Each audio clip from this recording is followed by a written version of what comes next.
This is the bistable circuit in the book. The main component used in this is the 555 IC. Other components included to make this work is 3 resistors, which 2 of them have a value of 10 kilo ohm, and one has a value of 220 ohm.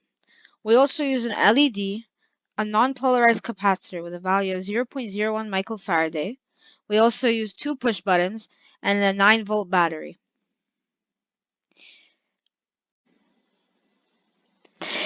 In Tinkercad, the circuit is connected differently using a breadboard. The way the circuit works is when I start simulation, the LED lights up with a value of 1.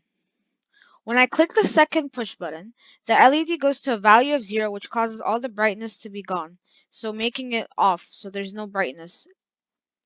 When I click the first push button, the brightness is at max and is at a value of 1.